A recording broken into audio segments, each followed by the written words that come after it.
First, we use Google Gemini Nano Banana to generate some renderings. Generate 3D zombie stylized front T-pose for game.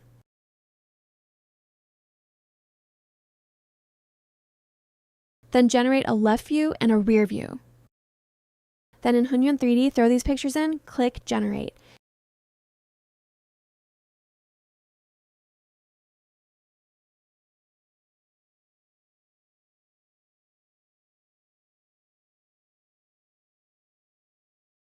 Generate mesh first, and then we retopology it, turn triangles into polygons.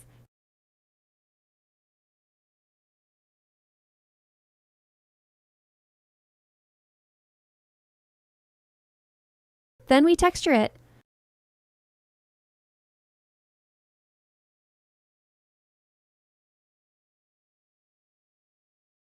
After generating it, save it as OBJ format.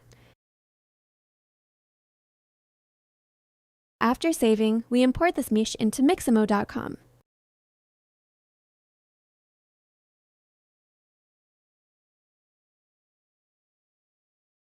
We use Mixamo's tools to rig it.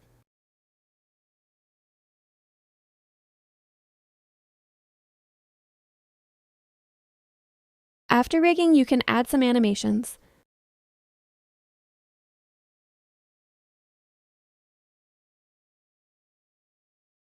We choose 2 for each animation type, like moving, idle, attack, death, falling, etc. After selecting the animation, save it in our project.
After these are done, we will open the UE project and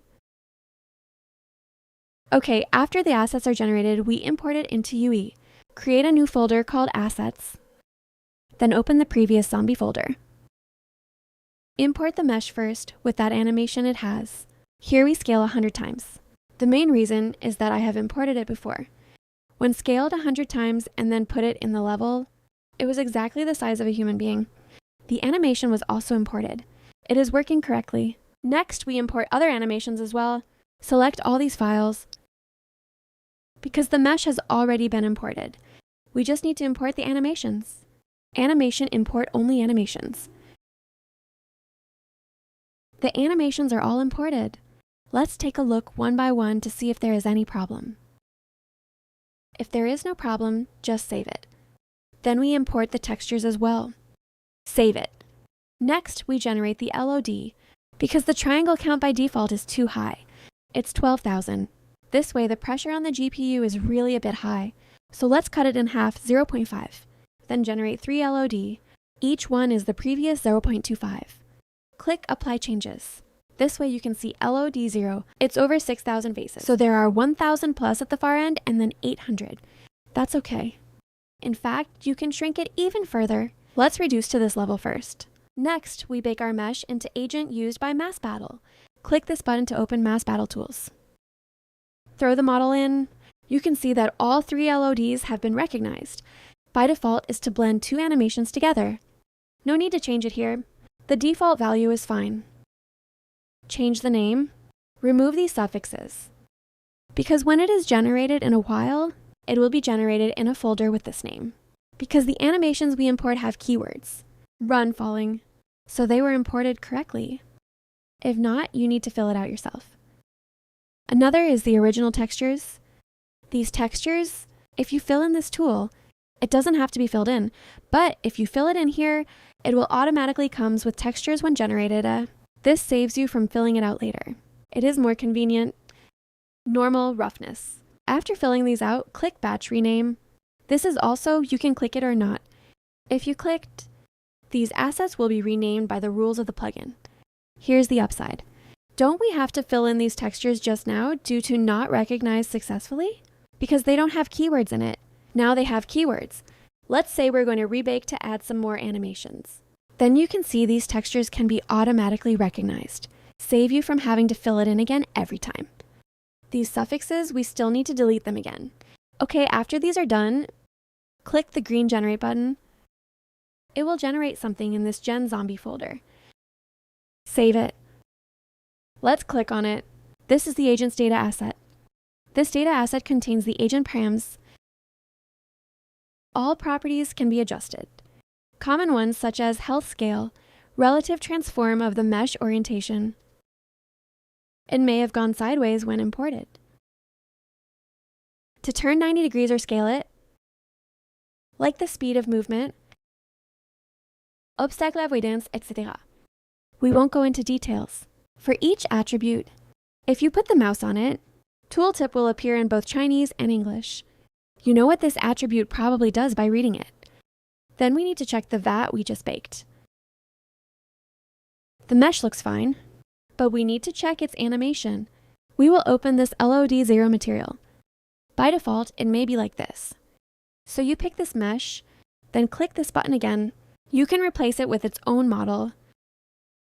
Click on Debug in this layer parameter. You can enter different indexes here and look at each animation.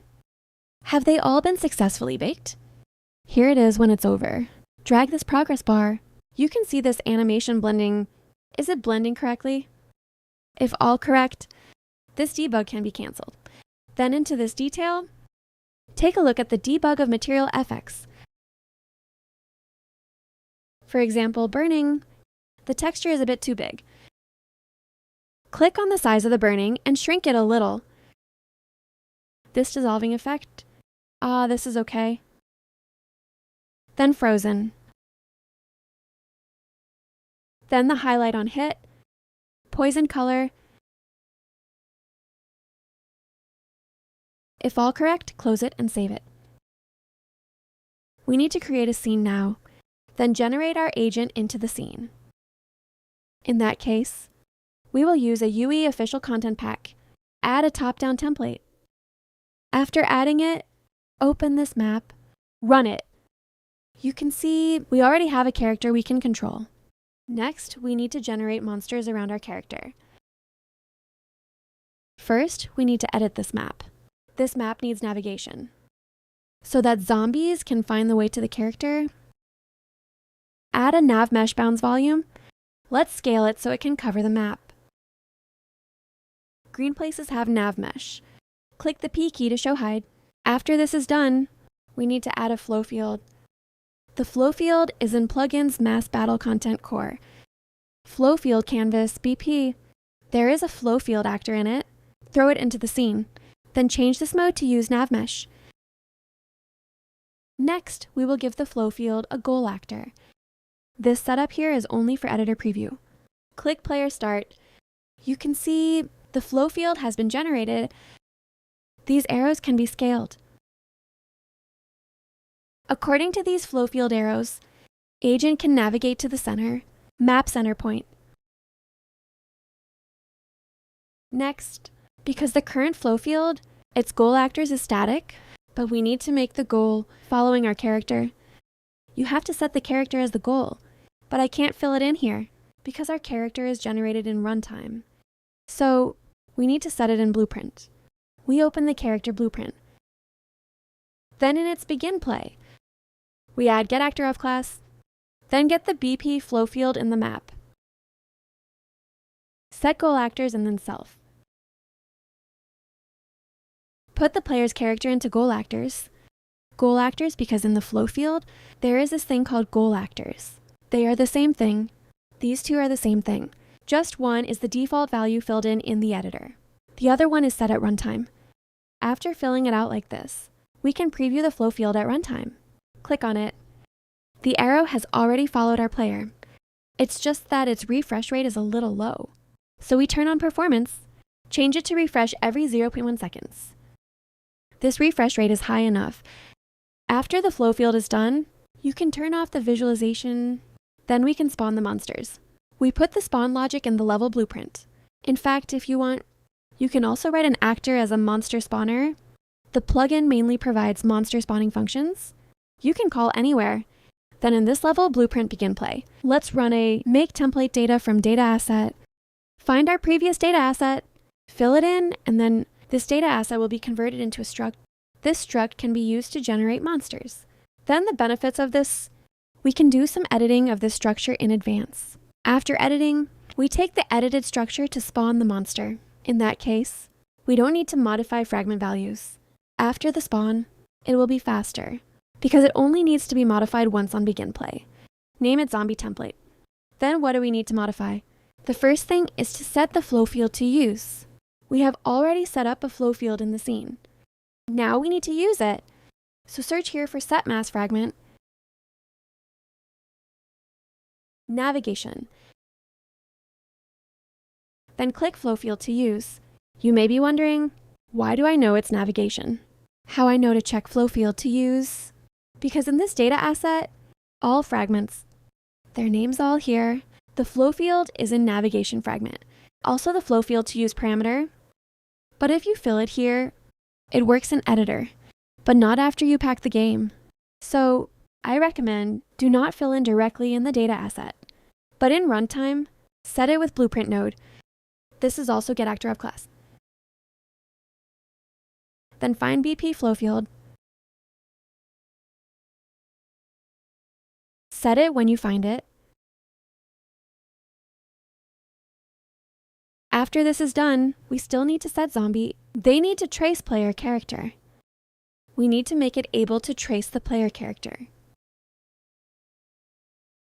That is to set the trace fragment. There are two modes.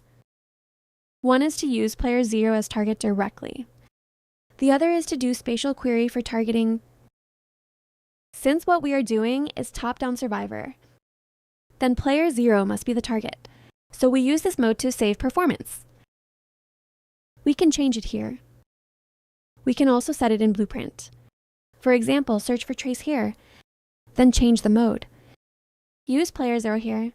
The result is the same. The drop-down menu here, if you don't know which fragments are there, click on Mass Fragment. Within the A Mass Battle Base fragment, click on it. This is the fragment exclusive to the plugin. It's all in this drop-down menu. After these two, we can spawn the monsters. We intick spawn the monster every 0.2 seconds. Then call the spawn function. There is this by config version. There is also a version of by template. Since we use template to spawn, we will use by template here. The shape is circular. That is, around our central point. A ring shape to spawn monsters. One at a time. Use zombie template as template. Then team, we give it team 1. Shape data here. You can change it. It's circular, right? And then there's an inside radius, an outside radius. The nearest is 750 and the farthest is 1000. Segments here, the more and then the circle will be rounder. If you change it to 3, it's actually a triangle. If you change it to 4, it's actually a square. Add here some random offset.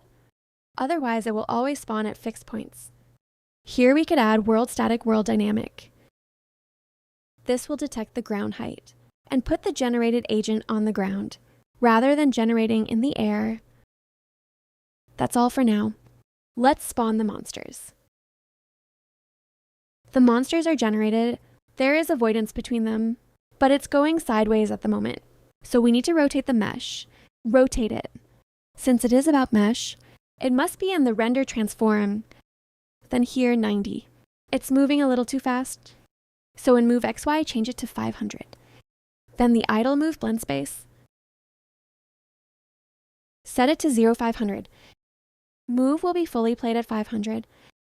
At 0, the animation is fully idle.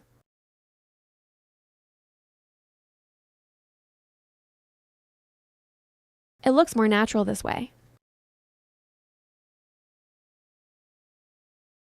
Next, we want it to attack player.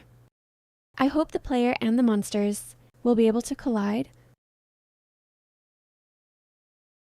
How? We need to add Mass Battle Agent component to player. Add a Mass Battle Agent component. After adding it, need to fill a data asset here. We just copy one. Rename it. This is how it works. We generate an invisible agent to follow the player. This agent is responsible for the beating. Change the sync mode to component to entity here. In that case, is equivalent to our character carrying the agent. If you use this mode, that's agent carrying player character. The hierarchy is different. After that, we also need to modify the data asset because it only needs to get beaten. So many features should be turned off. First of all, there is no need to render. No need to track. No need to trace. No need to move. Obstacle avoidance is not required. You don't need a collision. Attack not required. Others, no death either. Switch those all off. It just takes a beating. In that case, we can enable draw collider shape in its debug so we can visualize the collider. It is following the player now. Then it can also be attacked no problem. It's just a little too high. Because of its anchor point, it's the same as this mesh. It's underfoot, so you also have to lower it like mesh does.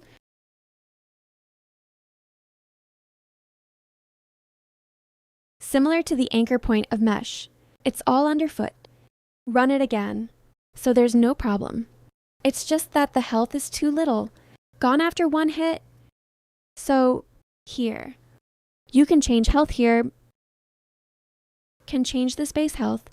Of course, you can also adjust this health multiplier.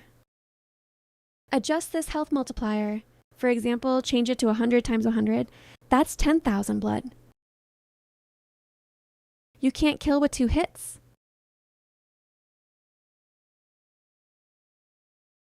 Including this monster, there is also multipliers and spawn functions. You can use or not use it, just for you to quickly do some numerical balance.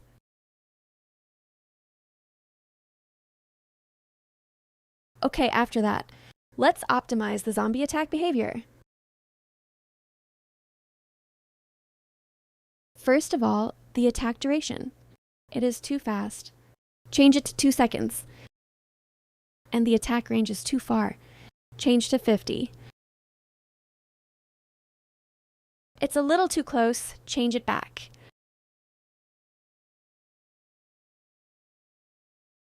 However, we add 0.5 cooldown after every attack. During the 0.5 cooldown, it can still continue to pursue the enemy, so it can hit and run. Here we change it to 10 and take a look. Attack at 200 and move forward. Then attack again. In this way, there can be multiple layers of zombies. Attacking from different distances, this might look better. And then our player moves. It can also collide with them. There is no collision after death.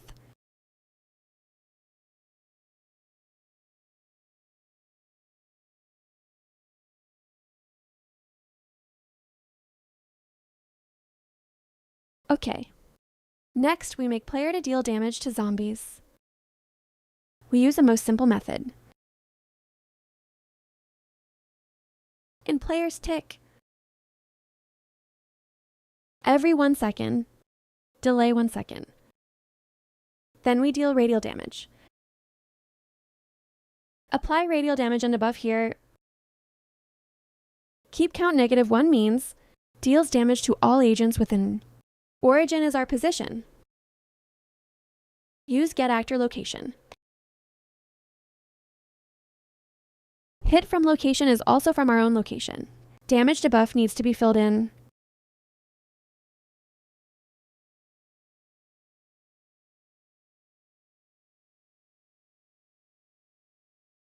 Damage 100, radius 500.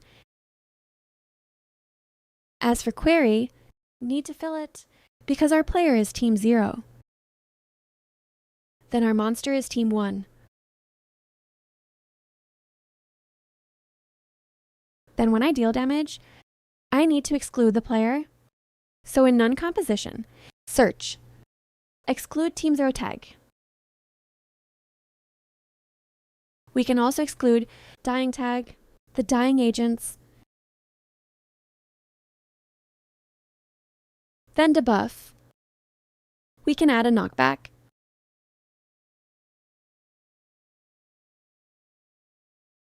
then add temporal damage, damage through time. Then we add a slowdown.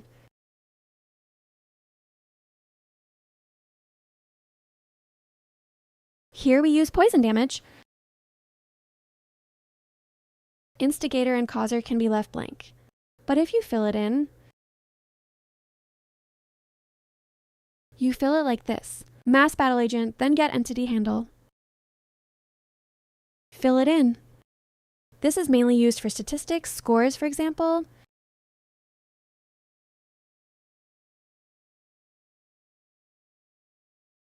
Like in data asset, it has a statistics fragment. There is self-score. If you kill this unit, you will get 1 point. So who gets this score? When apply damage, fill in entity handle. And then if it kills any agent, it will gain score. Finally, let's test it out.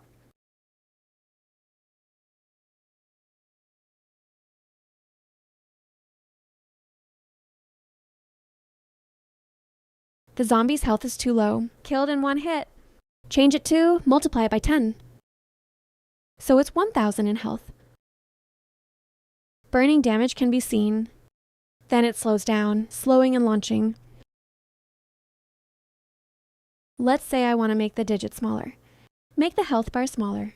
Then, you can change text size directly in the data asset. I exposed it. If you change 300 to 200, it will become smaller. As for health bar, I didn't expose the size. So you have to find its renderer. The Niagara system responsible for rendering, and the emitter for health bar. This emitter for health bar, then change the size to 75.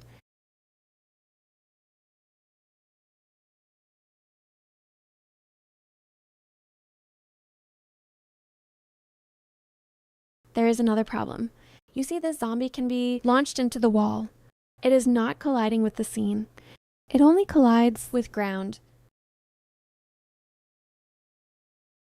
I recommend it here, if you are new to this plugin, for convenience, enable move X-ray do sin trace.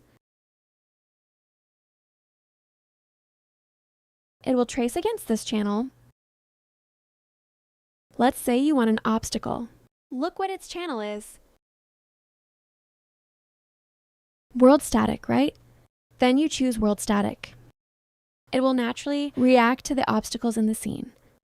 There will be collision immediately, as you are seeing here.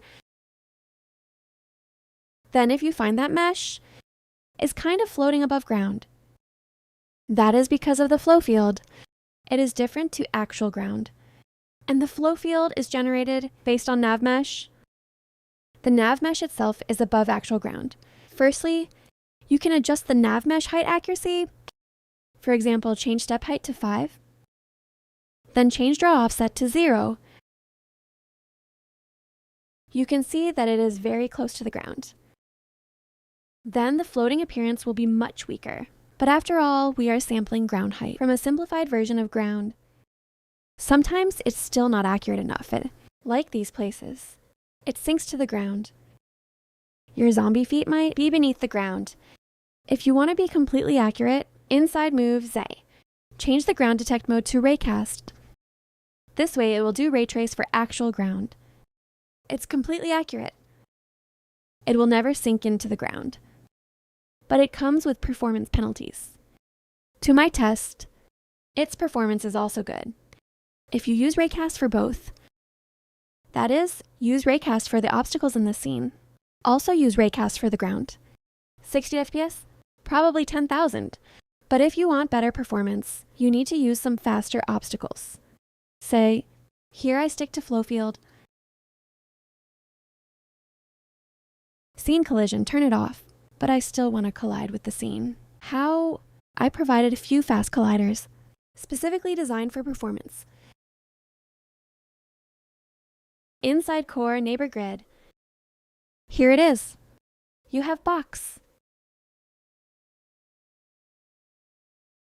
You can put one here.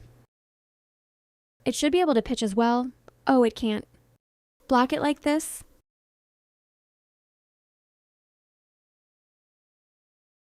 And then there's the capsule. Capsule collider.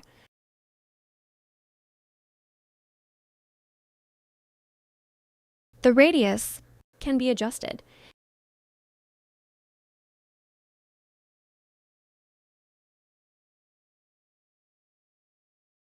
Also the spline collider. Put the spline here.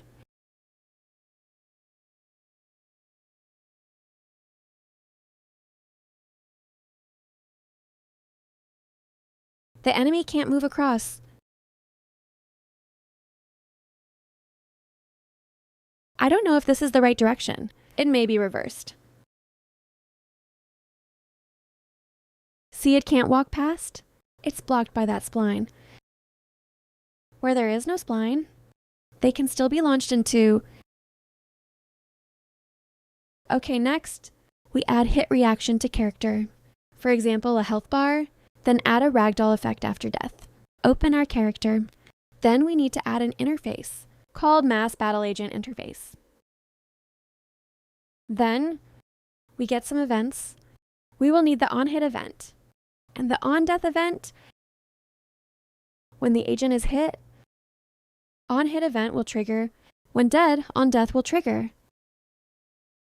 The event belongs to the invisible agent bind to the character. Next, open the player's data asset. Make sure the event we need is turned on. It is off by default. If you don't turn it on, you won't receive this event. But if you turn it on, it has a little performance cost, so they are off by default. Print it to see if it works.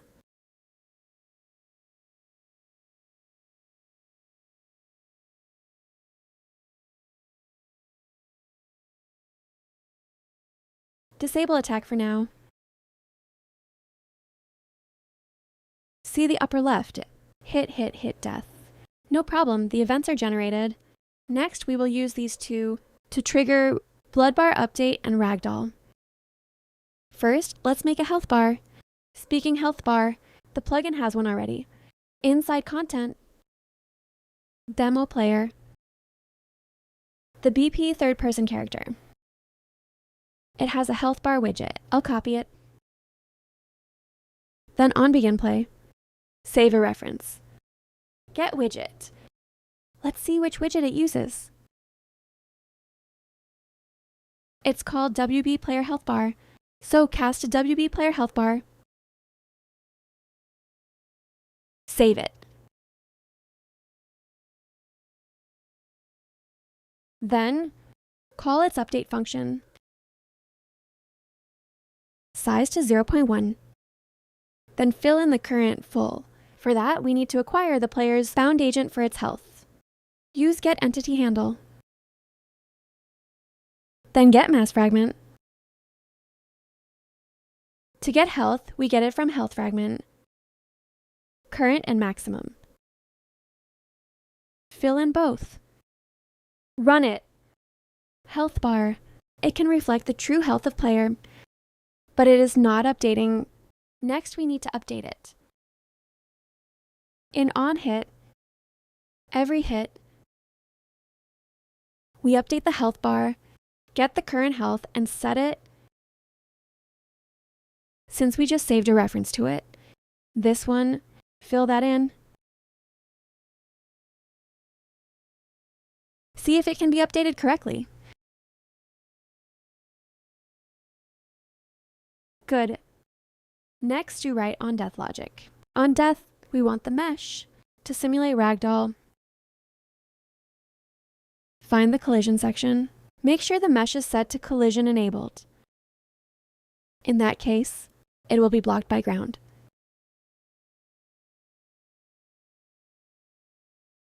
So we simulate physics.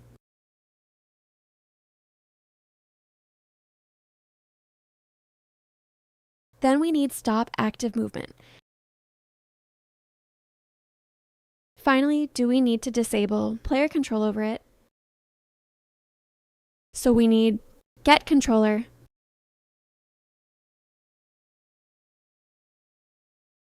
The UE third-person character, it's not like what you think. It doesn't use player controller. It uses AI controller. So here you use get controller, not get player 0. That won't work. Then call disable input.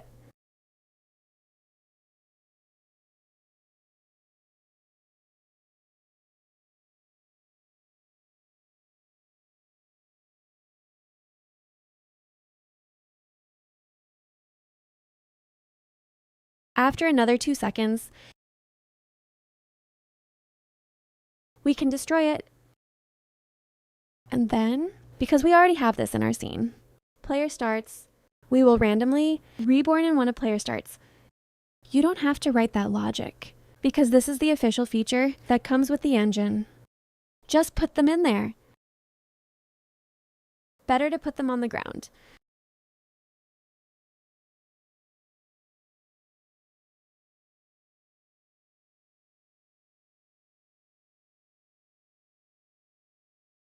One or two, and then reborn.